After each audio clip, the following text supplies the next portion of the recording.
Did you ever think it's gonna be 30 years? 29? Sometimes I thought it would be. I mean, I tried to keep the longevity of it, but there's been so many ups and downs. So I don't know. I mean, it's hard to project into the future. Maybe next year will be 30. So I don't know. It's been my whole life, really. Will there be anything special for the fans? I don't know. I was thinking about it. Maybe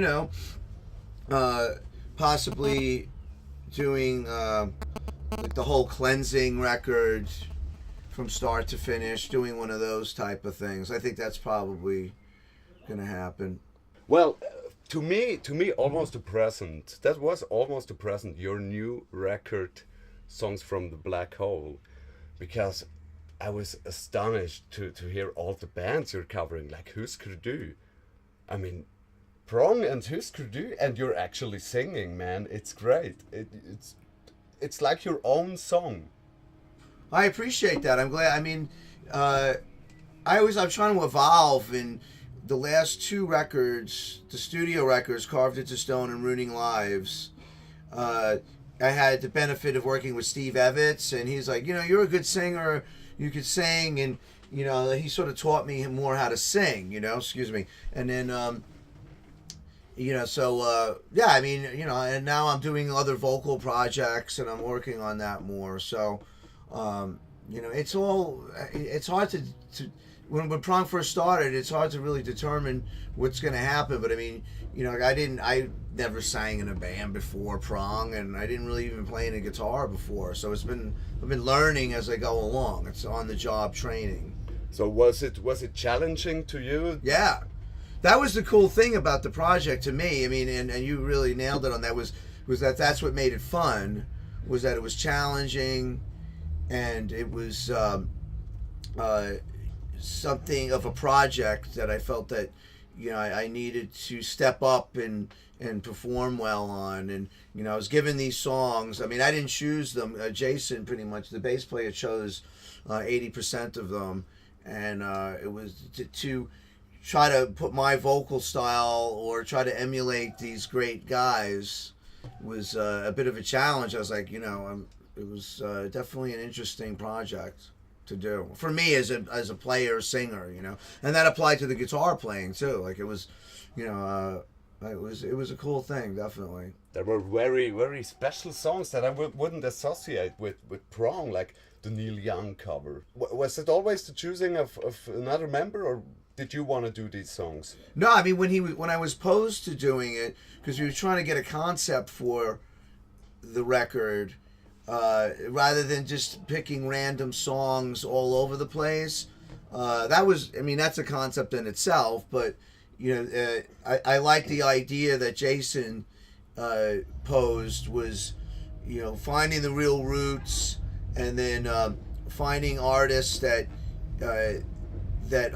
you can identify with, or that have the same attitude, or an attitude that you try to present into Prong. Like with the Neil Young song, it comes from a more of a guitar player's standpoint, because like I said, when I first started playing with Prong, I really didn't know what I was doing that much. So Neil Young always has this guitar attitude where he really doesn't know what he's doing, where he's very spontaneous, but his solos and his guitar playing is great, and it's as sloppy as it is. So I think that's great. I mean, to me, that's rock and roll, It's sort of a statement against... Prong has always been a statement against just strict virtuosity, and we do have some virtuosity, but we appreciate anybody from Johnny Thunders to Lou Reed and Neil Young too, So people don't know that, whether they care or not, who knows? But it's like, that to be truthful to ourselves, or to where I'm from, that I didn't want to do a fake record and just do like Iron Maiden songs. I was never really into Iron Maiden that much, and just being forced. Even when I wasn't really into AC/DC as a kid, and that's where the bands was like my manager is a German dude, and he's like, you should do an AC/DC cover because people will love that. And I'm like, Really? Okay.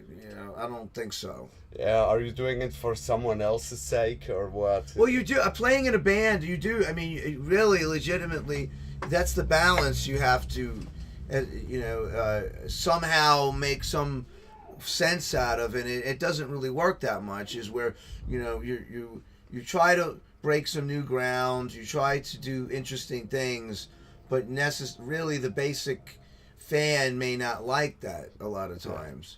And but you want to please them at the same time. You don't want people hating what you're doing. So it's a very difficult position to be in all the time. And I'm always straddling that. And like I never fully commit to any side of it. I think that if that's a problem, I can't really help that. It's sort of like the way I am. So you're making some compromises. I mean, you do. I mean, I don't think we made any compromises on this record, or, there wasn't any compromises. It was all natural. Like doing the Husker Du song, for instance. It's like, well, how am I going to approach this? So, I love Bob Mold's playing, but I wasn't going to completely copy what he did. So I brought in more of my style into the playing on the guitar sound and everything. As far as the vocals go, I went more with Bob Mold, Grant Hart vocal style on it. I try to sing it. Yeah. I wasn't going to just scream it.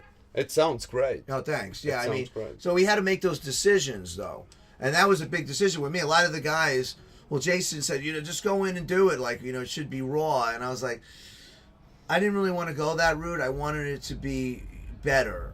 I spent some time on the vocal, and I wanted it to be good. Like with Neil Young, too, which, that's something I've never tried to sing before, like in that style. So again, it was like on the job training, just getting in there and doing it. So it was I really liked the way it came out.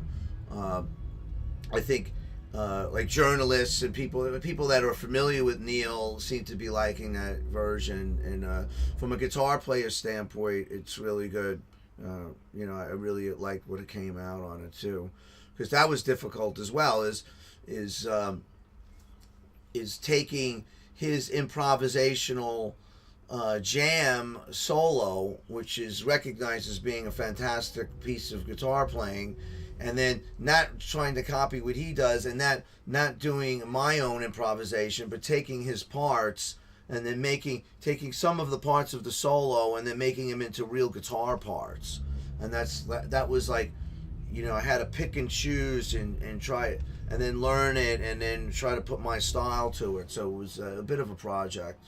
But were there any songs that you would have loved on this record that couldn't make the cut? Yeah, I mean, because I wanted one thing, because we went in as a band to do this, so that's why I wanted Jason to be involved in picking the songs, and then Art is younger and he wasn't familiar with a lot of the stuff to begin with, but that was cool because he brought like a modern drummer element into it, and then I had songs, and then they were like, nah. Well, one of the songs was like Something Goes Wrong Again by the Buzzcocks. I wanted to do. There was another song, Gary Newman song, and I can't remember which one it was right now. I was into doing something like that. Then I thought maybe at one point doing like a thrash metal song, and Jason thought that would detract from the concept of it being like 80s alternative, Yeah. So yeah, I'm almost would do another covers record. I mean, just for the fun of it, and do something completely different, like pick either like a bunch of new romantic bands or thrash metal groups that we like too. Many bands you covered on that record have actually a punk background. Yeah. Does that something have to do that you worked at the CBGB? Yeah, I mean, that had a lot to do with it, because I mean the motif of the album cover design, it's all New York. It's all like, it shows like Queens and Manhattan, so it's sort of like autobiographical in a way, and then without being blatant and showing CBGB and all that. But yeah, I mean, I worked there for a long time, so I was working with, my psyche is with punk bands and bands that played at CB's, too. So, that has a lot to do with the origins of Prong, and what we were like, which was a Lower East Side Manhattan band, and metal was something from more of the suburbs or something, and we took from that and eventually laid it into Prong. But initially we were sort of like an art noise hardcore band, and the bands that one of the bands that we really try to emulate was Discharge. So the first Primitive Origins record is really just like rehashed Discharge ideas, sort of. So that was, and at that point in time, that's pretty much the only thing I could play, really. I really hadn't developed anything.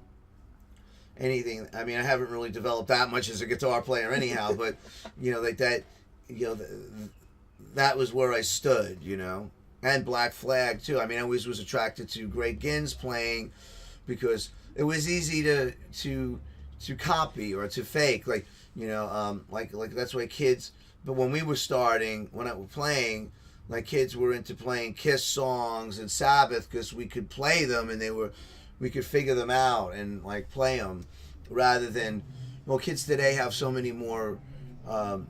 So much more knowledge available to them online, where they could, within 2 years, they're playing like Joe Satriani riffs and stuff, So like now we didn't have that. I'd be there with a record and like going over the same part with the stylus, multiple times in order to figure out like one part, I see. Yeah. I see.